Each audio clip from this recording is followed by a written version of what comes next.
Welcome everybody. This is Denny with my YouTube channel, Why Is This True? And joining me again today is Karl Mollison. And we're going to continue with a channeling session with Phil Schneider. And so thanks for joining me again today, Walter. I really appreciate it. We're getting a lot of interesting feedback from our series. And just so welcome and thanks for joining me. Thank you, Denny. I appreciate the opportunity to serve in this way and help advance the cause and bring more information forward about all that's going on. So I work as a healer to help people, but it wasn't too long before I started stumbling into the darker side of things. And that includes extraterrestrial involvement that many, many people have experienced. And now, of course, I appreciate that it's going on globally and that it's affecting every living human being through direct manipulation. And they're also working in earnest to commandeer dark spirits and use them as their minions. And that's a huge problem also that's gone on all through time and history. The dark ones who turned away from the light eons ago, they're out and about, they're in 90% of people. And extraterrestrial spirits have also been launched into the earth plane, and they direct these beings and recruit them to target people and to do certain specific manipulations and so forth. So this is very sinister, very, very creepy. Right. Sorry about that, but yeah. It's what I see intuitively as I work with people. It's just all too common. So Karl, this is maybe a good spot to ask the question. Based on what you've learned, what do you see as the purpose or the goal of all of this for them? For who? For the extraterrestrials. Why all this attention on humans and controlling humans and manipulating humans, and what is the payoff for them?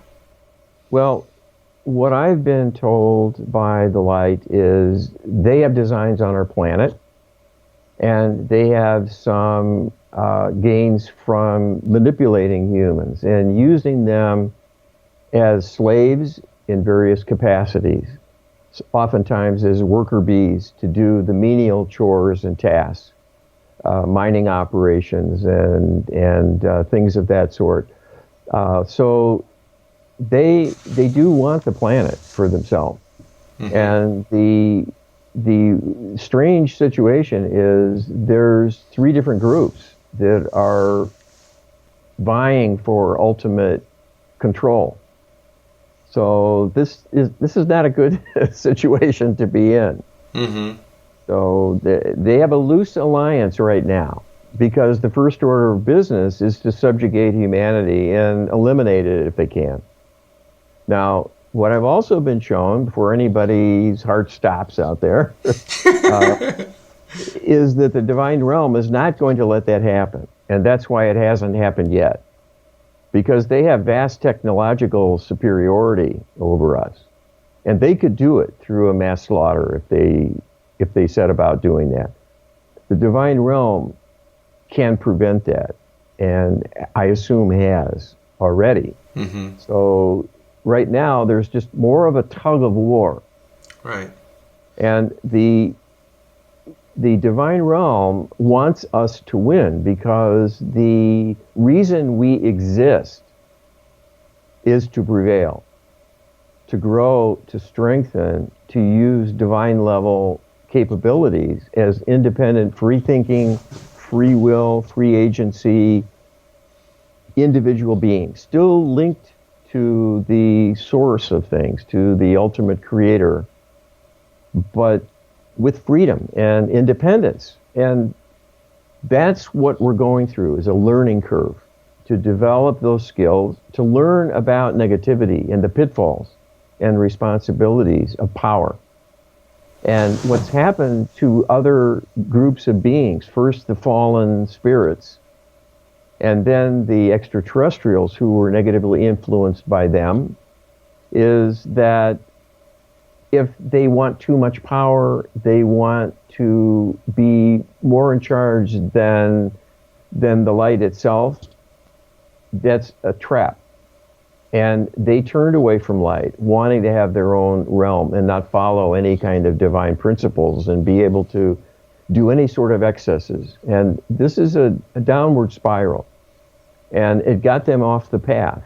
And to the point where they're so low in vibration, it's going to be a real challenge to get them back fully integrated into the light. This is what I do in working on people, to remove these guys and get them into a kind of a rehab. This can befall humanity. And we've had our dark turns. You can see many people today who make dark choices with their lives, and they follow low motives and self-serving motives, and manipulate and kill other people. So that is largely the doing of the dark energies. Right. Can I ask him? So there's a term that's used, loosh. Does that plays into it as well? So like if a person is experiencing anger, anguish, and these negative emotions, then these dark spirits will actually feed off of those type of energies that humans can create so readily. That also plays into this, right? That does. And what it does is it weakens your aura, it weakens your natural energy field defenses and barriers, and these dark spirits can actually enter your energy field and take up residence. And then they have more ability to manipulate you from inside. Right. So it's like a parasitic relationship. Exactly. Okay. It's like having an infection, but it's a consciousness. Right. It's not a bug, it's a consciousness, and one with some capability. And they're not super intelligent and all powerful. They're not like portrayed in the movies where the demons can wrestle with God and win for a time. They're not anywhere on that level. Right. They're stumbling and bumbling around in the dark, and it's mostly that we're ignorant of their existence that gives them the edge. Right. Because we get perturbed and we just have no idea why. Yeah. And that gives them an advantage. So that can be dealt with. All of these things can be fixed. And especially the interlopers, the spirits, the ETs. Right. If we appeal to the divine realm, they can come to our aid. If we don't ask for help, they will stand aside, because right now we are in charge. This is the test for us. So, Karl, it is true that Phil Schneider needed a spirit rescue, correct? Yes, he was one of the many unfortunates who got stuck on the way to the light. When we're done here with our body, our spirit essence has to make a kind of ascension to connect more fully with the higher realms, with the divine realm. The light callers always come to assist in this process, but not everyone can see them. It's no different than the average experience of a person who doesn't see angels in the room with them, typically. Well, if you die, you might not be able to see angels yet. You might not have grown your light being sensing, because after all, you lose your eyes, you lose your ears, you lose your body to feel. You're in essentially a nothingness for a time. And certainly being suddenly murdered does not give someone an opportunity to prepare for what's coming. And so I don't know his spiritual beliefs or practices, if any. But in any event, he was one of the unfortunates. So I was happy that we were able to do that for him, just that alone, to give him benefit. So depending on the emotional state when a person dies, that's a big liability. If you're disturbed or you've been really beaten down by chronic illness, if you're a non-believer, if you die suddenly and have no ability to understand the sudden change in the environment, you may not even know you're dead. It sounds strange, but this does happen. So about 1 out of 3 people go through this, and that can go on for many years until finally there is a way to reach them and effect a rescue. So I go out and actively interact with those spirits to bring in healing for them. And I work on them to raise their vibration so they can begin to cooperate with the light callers. And once that happens, then they can successfully make it the rest of the way. But they just need some help. And this is a good example of what each of us does when we're a good Samaritan, when we help another person. The divine realm isn't doing that right now directly. They help all of us indirectly to some extent. But many times when someone stumbles and they're hurt, they need a human helper. And so this is no different. Even though you're dead, it doesn't automatically become the responsibility of the light yet. Until you're back, you're still in the earth plane. So you're still vulnerable. And the consequences of how you live your life, maybe being a non-believer, not prepared to expect something after you die. There's a lot of pitfalls here. So they can't make someone go to the light. In the same way, they can't make you be nice. They can't stop you from hurting another person. We're allowed to do whatever we choose here. And that includes floundering in limbo after we die. So that's a primer on this phenomenon. But it's a serious, serious problem. There's many people out there struggling. Right. So what I do is a trance channeling process, and I do it through the divine realm. I do it through Creator of all that is, because that gives me greater safety and certainty that I'm going to reach the intended target and that the conversation will be protected from outside interference. And I set up a series of requests for safety of different kinds to help shelter and sequester that connection. And then I'm able to connect, and with accuracy. So I don't have trouble reaching whatever consciousness I am targeting because the divine realm sees to it. Okay. What they can tell us depends on many factors too. It depends a lot on who we are, where we are in our understanding, our level of knowledge, our level of belief in the possibility of having a divine level interaction, and our worthiness to have that happen, and the intentions from moment to moment. With each word we say, anything we might ask or not ask, it all gets factored in. So there may be information we're shielded from that might be a problem for us if we hear it, either personally because it's so disturbing or putting us in danger. So there can be some shielding of things. They also consider the broader audience to some extent. You probably won't hear in these channelings the deepest, darkest, goriest depictions of circumstances for that reason. Right. So that it's not overly shocking for the people. If someone asks a question deliberately designed to discredit the work, they might let that happen. What you ask, you'll get answered. And if you ask with an ulterior motive, you may get an answer that matches that. And it allows you to have your choice. Right. But it's usually a truthful answer. It's just going to be given in light of the intention behind the question. Well, in a sense, yes. We're allowed to make mistakes. And they will not necessarily correct our mistakes. They'll work around them. So right, but they're not going to lie to us to bolster our erroneous situation.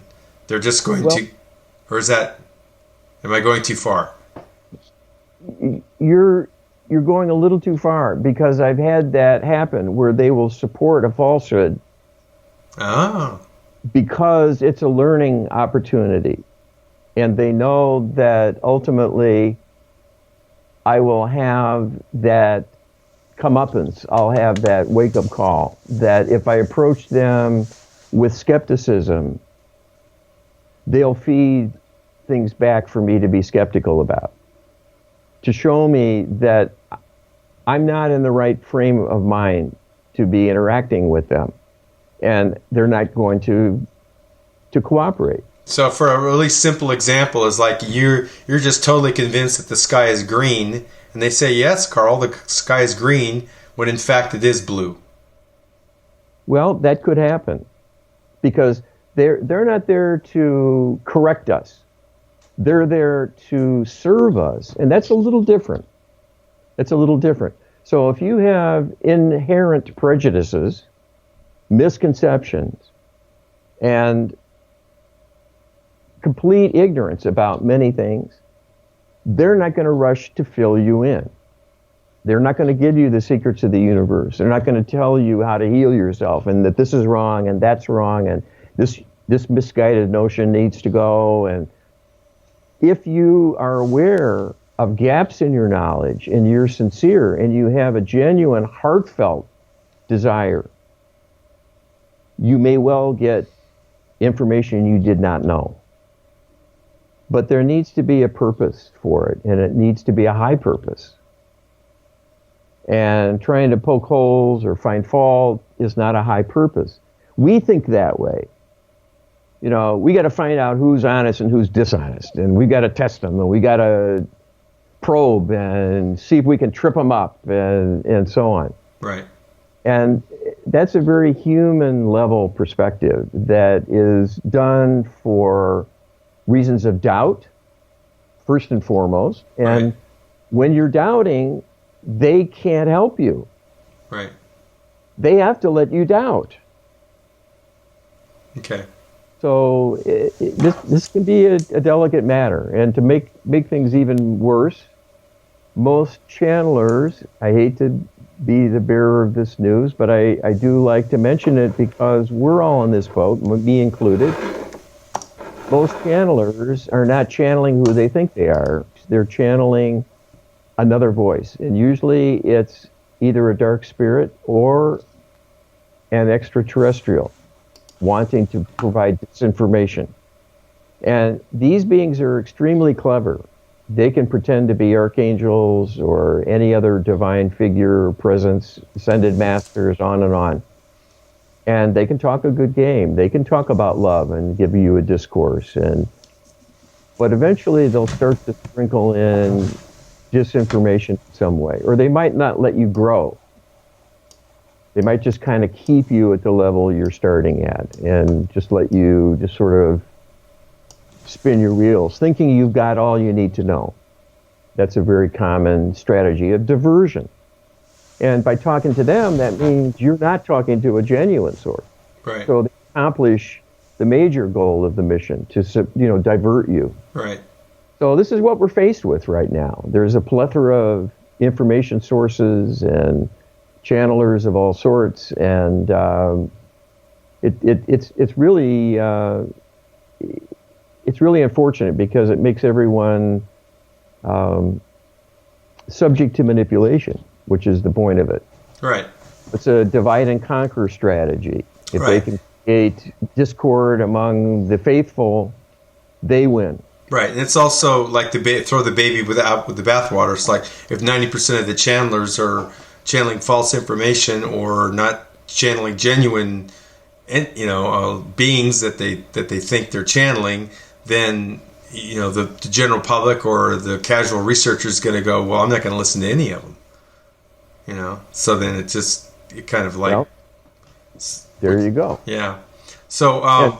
So I'm going to give us a little introduction on Phil Schneider, who was rescued, and then we'll get started. So Phil Schneider was a geologist, an engineer, and an explosive expert who was employed by the government and government contractors during the 1970s and 80s in the boring of covert tunnel systems underneath the United States. This led to his exposure to many classified government projects and cover-ups, including a battle between gray extraterrestrials and perhaps some other varieties of extraterrestrials and U.S. soldiers in a deep underground base near Dulce, New Mexico. And this battle is sometimes characterized with other terms like fire, catastrophe. They'll use other terms besides just battle. But this is something that you can look up and readily get information about on the internet. Phil was born in 1947 to a Navy captain who himself was involved in A-bomb testing in the Pacific and the infamous Philadelphia experiment. As a protection against assassination, Phil began telling what he knew at various conferences and lectures during the 1990s. He died in Oregon, in his Oregon home in 1996 under suspicious circumstances that authorities attributed to a suicide. So with that, I guess we can ask you to start, Karl, unless there's anything else you'd like to add. No, I think we're good. Let's take me a couple of moments to create the space and get the parameters in place and make the connection. Okay. And he will announce when he's ready to talk. Okay, thank you. Okay.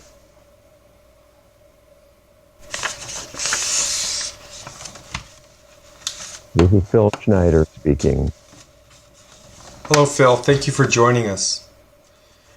You're employed by the government as a geologist in the construction of massive tunnels under the western part of North America. Is this correct? And how extensive is the tunnel system under America and across the world today? Are extraterrestrial beings also living in these underground bases, and which ones?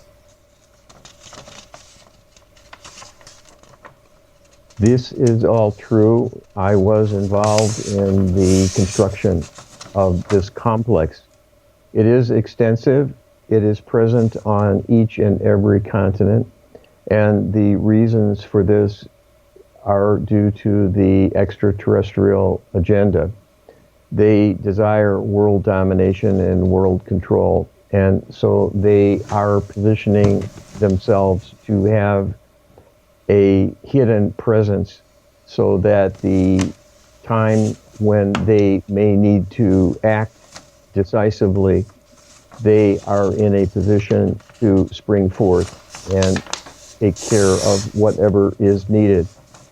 The ultimate purpose is not so much any concern about humans themselves who are subjugated and under their control extensively already. It is to deal with the other extraterrestrials they may need to fight with. So this is the brainchild of the reptilians, the Anunnaki who were here first, have a minimal physical presence.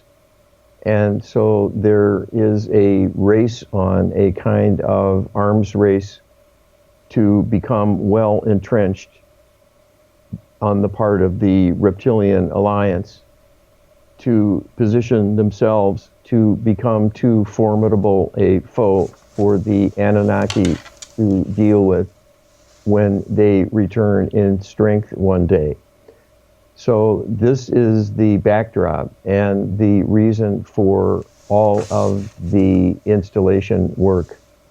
We cannot pinpoint these for you because there is grave risk to all who interfere with their doings.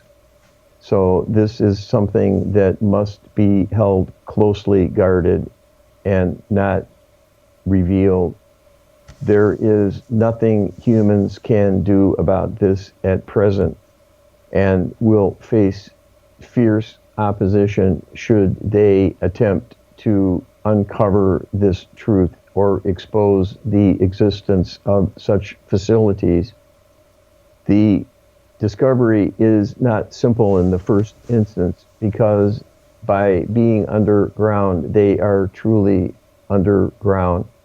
They can be accessed by a transdimensional shift in energies to come and go through the layer of Earth itself.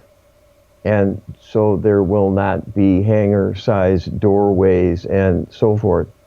There may be such entrances for human staff involved in some peripheral undertakings, and during construction phases and so forth, if they're using human labor to do menial tasks and so forth. And this is, in fact, how much of the work is done, through a manipulation and subjugation of a slave force. But the bases, once in a state of readiness, are invisible and impenetrable, other than through a very serious and massive overt excavation project, which would not be allowed to continue. Keep in mind that even if someone had a map and showed up with a wrecking crew, the intervention would begin to fully engage them with a manipulation and to transport them from the scene altogether if that became necessary. So when we say this is futile, we mean this in a physical sense. The ultimate answer is to go about this from a higher vantage point and enlist the support of the higher realms. This is a divine level problem at this point because humanity is too far behind in technology to meet them head on. Okay, thank you. You reported a mishap that occurred in 1979 in a deep underground base located under a mesa near Dulce, New Mexico. Can you elaborate on this incident? What was the purpose of the Dulce base? Was it recently damaged? And if it was damaged, can you elaborate? And if it's still in operation, do you know what capacity? This base was the victim of sabotage by workers involved in the construction that was ongoing. And this is a base of the same type we were describing, and its purpose served the long-term agenda. So the act of sabotage was a sudden and unexpected turn of events for the extraterrestrials. And this served to perturb the complacency of some of the staff. And the reason was because the awakening that took place to enable this to happen was amply reinforced by the divine realm to further increase the boldness of the humans involved and to give them encouragement to strike back. And this was not with the desire to kill, but to escape. And so this was an act of self-choice that was encouraged and supported.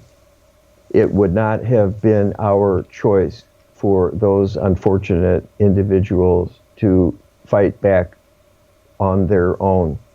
This was initiated by them, and their strong desire meant that we were compelled to step forward and assist them in their efforts. And what this did was to allow some healing for them and others involved in this vast process over the millennia of subjugation. So there are karmic consequences that greatly outweigh the losses involved in the harm that came to a number of individuals who, in fact, were killed as a result of explosions that took place and in the vengeance that was directed towards those believed to be responsible who were still living. This is what I stumbled into and became a victim myself, although I survived. And this was as well an act of divine grace, and is another example of the reach of the divine realm. This is much like someone involved in a automobile accident where their car is not only totaled but crushed into oblivion, but yet somehow there they sit, compressed and pinned in place in multiple points by the wreckage, but are still breathing, have no lacerations and no broken bones, and walk away a bit shaken but intact. This is the power of the divine realm when it is appropriate to rescue someone whose time it is not at hand to make their transition. And that was the case for me, and in particular because I had a divine mission all along to be a whistleblower and convey an awareness of the doings of the dark ones. So this was a divine rescue that enabled me to survive, and I see this now very clearly from where I am now in the light. So what was the purpose of the Dulce base? The purpose was, again, to provide a staging area for material and supplies for the Reptilian Alliance, so that they were in a position to swarm from their lair and do battle. And so this was a long-term advanced preparation for things that they fear are coming. They are concerned about the involvement of benevolent extraterrestrials and fear this greatly. And this is an area of such concern. They have spent a great deal of effort to help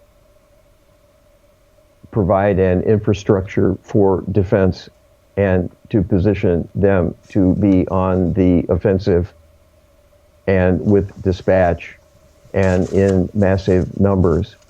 So there has been a continued buildup of such forces.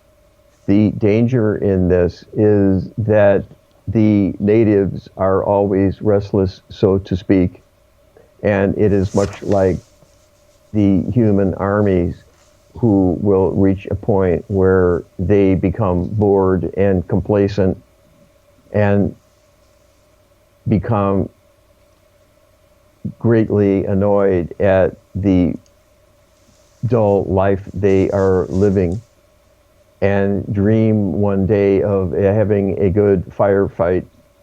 So this is a dangerous state of affairs to have this be in place, but this is the way of things at the moment. Was this base recently damaged? This base has had some physical structural problems, and the reason is acts of sabotage that were imparted during the construction, as too much was left to human hands, and there were some traps laid to cause structural damage to develop over time.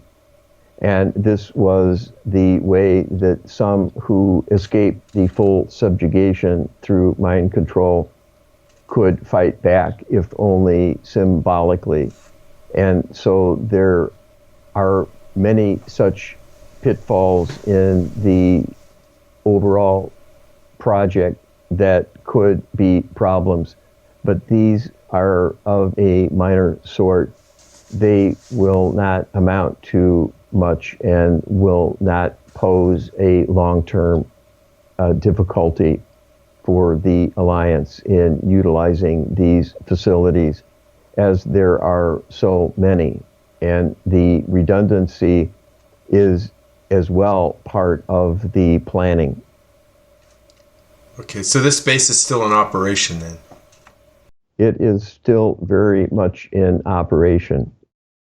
After all, they are quite clever in masking their doings. And as we said before, there will not be a possibility of successful incursion and a penetration that could provide a full disclosure of their presence. This will simply not be allowed and will be thwarted or actively suppressed. And so all involved may simply disappear without a trace. And anyone who comes looking for them will soon lose interest, and the media will ignore it or give it the merest of notice. And this will be lost among the dustbin of so many accounts of people gone missing. And so this is not something we would recommend people undertake. There are many, many of them and few of you in terms of the power that can be brought to bear. So this is a quite delicate matter. There is safety in numbers, and there is risk to the few. This is the reason humanity still exists. It is the totality of the people who are present. There is a reason there are so many humans on the earth at the present time. This is not simply the joy of sex giving rise to such numbers. It is not that there is reckless disregard for the availability of resources and the consequences of the inevitable pollution and the complications of too large a human footprint to benefit the environment and so on. This, in fact, is a divine intention and a divine plan. And this is one way that the divine realm is stacking the deck, so to speak, to tilt the balance in favor of victory to humanity.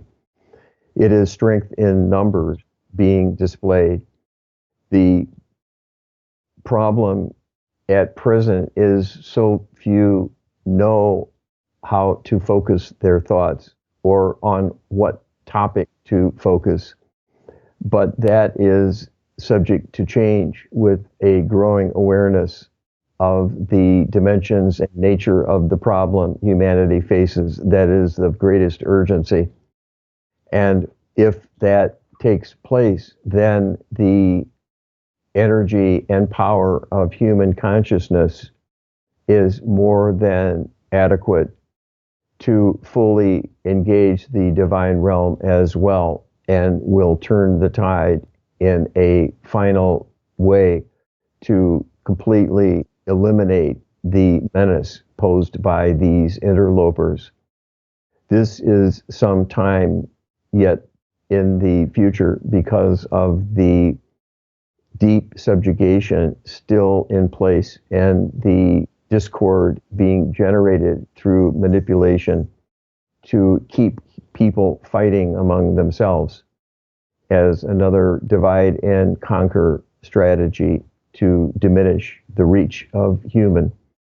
But this shows you that there is a plan, and the plan is in effect, and the plan is working, even though the difficulties are abundant in evidence around the globe as you look at societies and the many points of friction and inner discord and strife with problems of crime and poverty. These are all allowed to happen and encouraged, and solutions withheld. humans know what to do to care for one another. This is elementary and quite basic. And there were times in the past when all was provided and shared equally. And this system worked quite nicely. And the reason it did was because no one was incapable, because the darkness was not dragging them down to a non-functioning level. Once that began to happen, the number of dependents who became disordered in their thinking, unreliable, violent, and antisocial rose to levels they were difficult to manage. And this growing discord led to much greater trouble and became a source of many hatreds of splinter groups and other tribal associations and so forth. And this all spread from the Great Fall in the past times. So humans have been held down for so long now, it is hard to even imagine a different kind of world.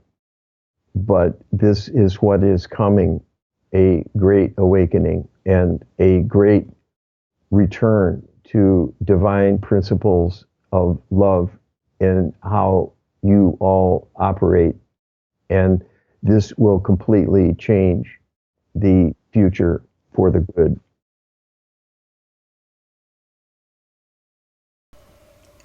You felt certain that your father, Captain Oscar Schneider, was somehow involved in the Philadelphia experiment. Have you verified this? Can you describe this project in detail and its effects on other timelines?